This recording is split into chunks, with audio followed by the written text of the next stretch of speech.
September 9th, 2025.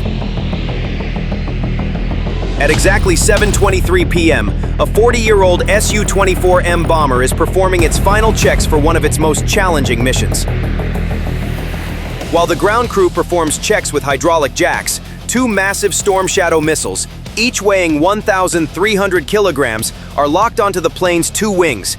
Inside them are Broach tandem warheads, each weighing 450 kilograms, designed to collapse shelters and reinforced concrete headquarters from within. As the jet moves toward the runway with this deadly 2,600-kilogram payload, the crew sees green on the final lock test and withdraws with a silent nod. The target is approximately 850 kilometers away from the 7th Tactical Aviation Brigade base in Khmelnytsky Oblast. For the Su-24 pilot, this mission would be the most dangerous flight of his career. The 250-kilometer range of the Storm Shadow missiles looked like an insurance policy on paper, but in reality, it was a death trap.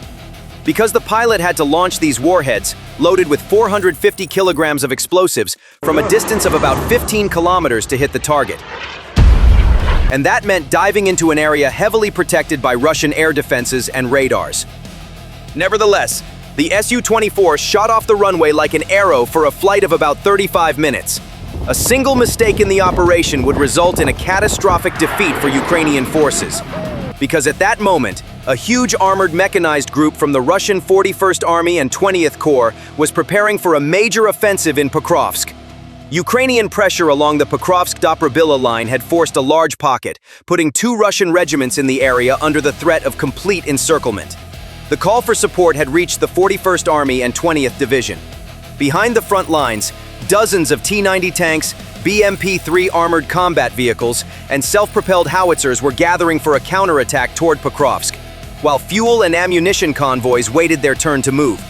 However, this attack line would collapse before a single tank could turn its tracks, because the Russian High Command had made one of the most unforgivable mistakes in modern warfare. The day before, Ukraine's Hortitsia M land-based electronic warfare and signals intelligence system had detected an abnormal data traffic intensity on specific frequencies used by senior Russian commanders. Russian officers had acted within their comfort zones, relying on their routines. No one knew that these conversations and data streams had already been filtered and cataloged. The signals intersected at 2 points: the Topaz radio-electronic factory in the north of the city and the massive Donetsk metallurgical plant in the center. Shark reconnaissance drones, immediately directed to the area, tracked this trail from an altitude of 15,000 feet with powerful optical zoom cameras. The Shark reconnaissance drone's hours-long, extended observation provided visual confirmation of the vehicle rotation and escort numbers of high-ranking officers entering and leaving the facilities. Visual confirmation was provided by Shark drones that these two industrial facilities were the headquarters of the 41st Army and 20th Division.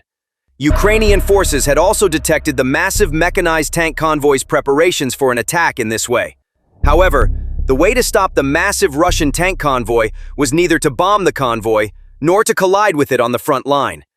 Because Ukrainian troops had no time for counter-defense and ambush either, the plan was much bolder and much smarter: to eliminate the source of the flood, namely the two brains controlling it, simultaneously and with a single precision strike. Therefore, the only chance was a successful shot from the Su-24. Donetsk and its surroundings were protected by a network of Russia's most advanced, multi-layered air defense systems, such as the S-300 and S-400. Storm Shadow missiles flew just below the speed of sound, at a speed of Mach 0.8 to 0.95. Launching from maximum range, a safe distance, meant giving Russian radars and fighter jets a golden window of approximately 15 minutes to detect, track, and destroy these slow and stable targets. This meant the operation would fail before it even began. The solution lay on that fine line between madness and heroism, reducing the missile's airborne time to under 1 minute. He would launch the missiles about 15 kilometers from the target and somehow get out of there alive. Alone, without escorts. His only protection would be his aircraft's mastery of low altitude, the electronic countermeasure ECM capabilities gained through NATO integration, and the deadly symphony that would soon erupt in the skies over Donetsk. The Su-24 shot off the runway like an arrow and disappeared into the darkness of the night with its two 1,300-kilogram deadly payloads. Seconds after takeoff, The pilot pushed the stick forward, forcing the aircraft down toward the ground. At just 50 to 60 meters altitude, it glided between the treetops, almost within reach of the cockpit's side window and power lines, exploiting the terrain's blind spots. This was what the Su-24 did best. Its modern terrain-following radar, integrated into its aging fuselage, combined with digital maps, rendered it nearly invisible to Russian radar, turning it into a ghost. However, the pilot's success depended entirely on the perfect coordination of an entire electronic warfare network.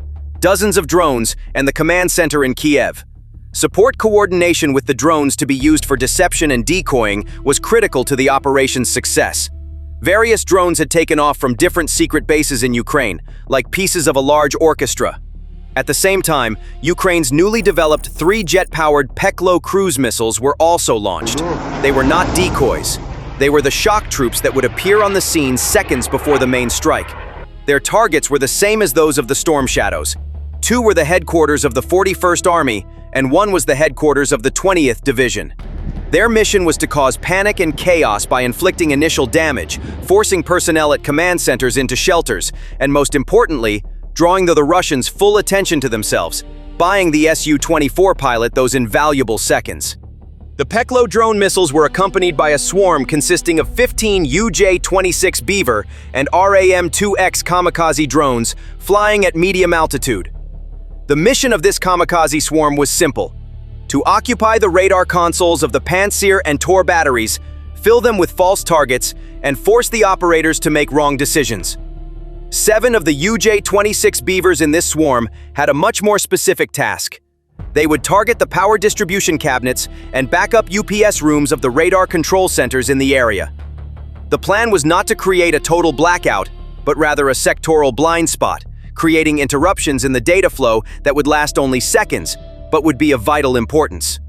This entire complex operation was being managed in real time from an underground command center in Kiev via an encrypted satellite link. On the giant screen, icons representing the Su-24s, kamikaze drones, and Peklos advanced amid threatening red circles indicating Russian radar ranges. The kamikaze packages revealed themselves with unusual altitude profiles and sudden direction changes. Russian operators had to deal with dozens of targets, interference, and false echoes appearing on their radar consoles simultaneously. The first kamikaze link failed to lock on, and a 20-second glitch occurred in the package while the operator tried to change the frequency band. This delay might have seemed like a temporary respite on Russian consoles, but it was actually just part of the chaos. However, 7 UJ-26 Beavers continued to advance toward their targets, infiltrating at low altitude. A few minutes later, 2 major successes were reported over the network.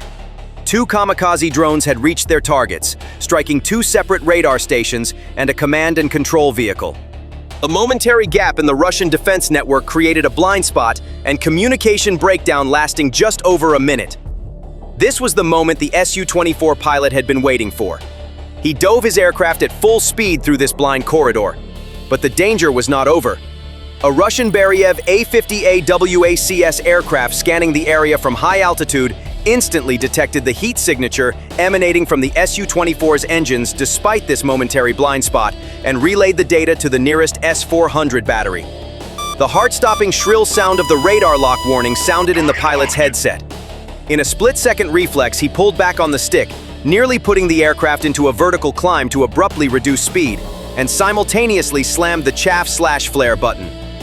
The metal particles and magnesium heat cloud erupting from the aircraft's rear successfully deceived the seeker head of the approaching 48N6E missile. The massive missile, heading for the false target, exploded several kilometers away in the sky in a huge fireball. It was a life-and-death dance that lasted seconds. When the pilot escaped the danger and dove back to low altitude, the Peklos were about to reach their targets. The trio of Peklos entered the city from different axes. One was detected and shot down at 8 kilometers by a Tor battery. Another was destroyed at 12 kilometers by a Pantsir. 2 fireballs appeared in the sky. However, the third one bypassed all defenses and struck the main communications tower on the roof of the Topaz factory, where the 41st Army headquarters was located. The explosion of the 50-kilogram warhead shattered the tower like a matchstick, cutting off the headquarters' main communication with the outside world and causing great panic inside. Russian commanders and air defense operators had turned their full attention to this sudden and unexpected attack. Alarm sirens were blaring, and everyone was trying to understand what was happening. This single hit disrupted the disciplined rhythm inside. This was the perfect moment they had been looking for. The chaos, panic, and severed communications were the best camouflage for the Storm Shadow missiles. The pilot had reached the launch point. Live footage from a shark drone waiting overhead confirmed that the targets were active and that high-ranking commanders were in the buildings. The final command from Kiev came in a single word: fire! 2 Storm Shadows smoothly detached from the wings of the aircraft and began their autonomous, deadly journeys. As the missiles glided toward their targets, the pilot made a sharp turn, pushing the aircraft to its limits, and began skimming the treetops again to escape the hell he had created. 35 seconds later, the first Storm Shadow struck the 41st Army bunker beneath the Topaz factory. The missile plunged into the main ventilation shaft, laser-guided by a shark drone. Deep underground, dozens of meters below the surface, it detonated right in the middle of the general and his staff. The immense energy trapped inside the underground shelter found no escape. The pressure wave bounced off the concrete walls and tore everything inside apart: equipment, plans, almost down to their atoms. 43 seconds later, the second Storm Shadow reached the 20th Division headquarters at the metallurgy factory. The Broach warhead worked like a flawless symphony. The leading explosive pierced several layers of reinforced concrete on top of the building, creating a perfect hole for the main warhead to pass through. Milliseconds later, the 450-kilogram main warhead slipped through that hole and exploded right in the heart of the building, in the middle of the command center. The massive pressure wave tore through all the floors from the inside out, finding no escape route.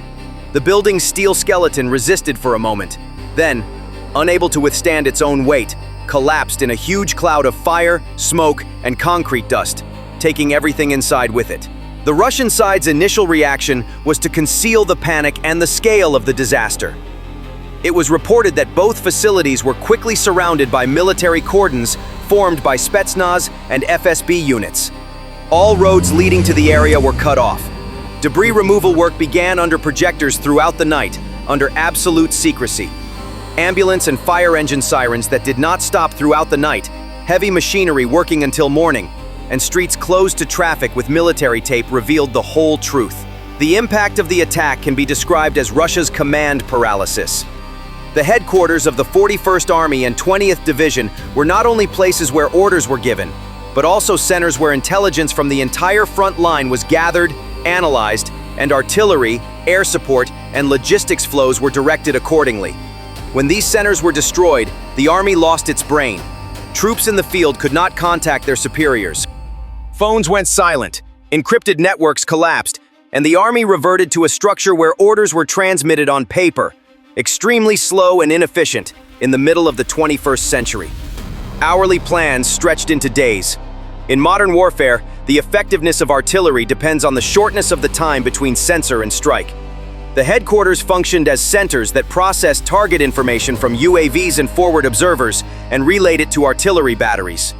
When this center was destroyed, thousands of Russian field guns on the battlefield were largely left blind and deaf. We witnessed the same situation in these operations. After Ukraine's attacks on 2 Russian command centers, the Kremlin's artillery fire either stopped completely or turned into random harassment fire with low accuracy. The large mechanized offensive that was being prepared required enormous amounts of fuel and ammunition. The centers that managed the flow and timing of this supply were the headquarters that were hit. Without them, the logistics convoys behind the front lines remained in their depots, waiting for orders. Hundreds of tanks and armored vehicles became metal piles, devoid of fuel and ammunition.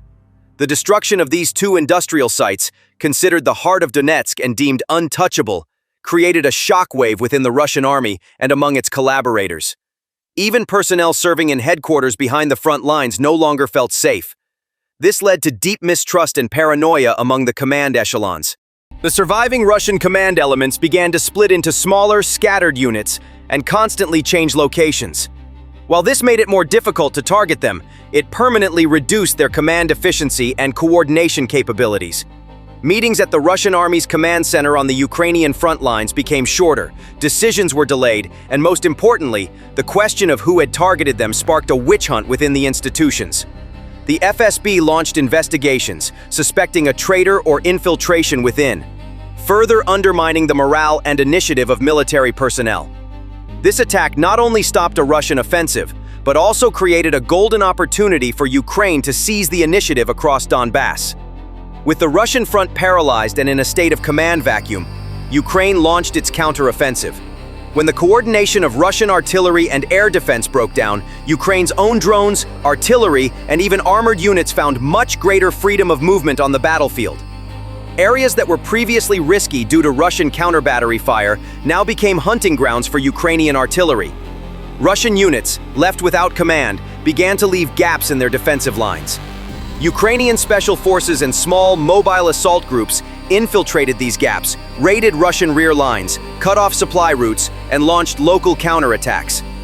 Advances that would have taken months were now being made in a matter of days thanks to this command vacuum. Ukraine was no longer the side reacting to Russia's next move. It was the side dictating the pace and location of the war.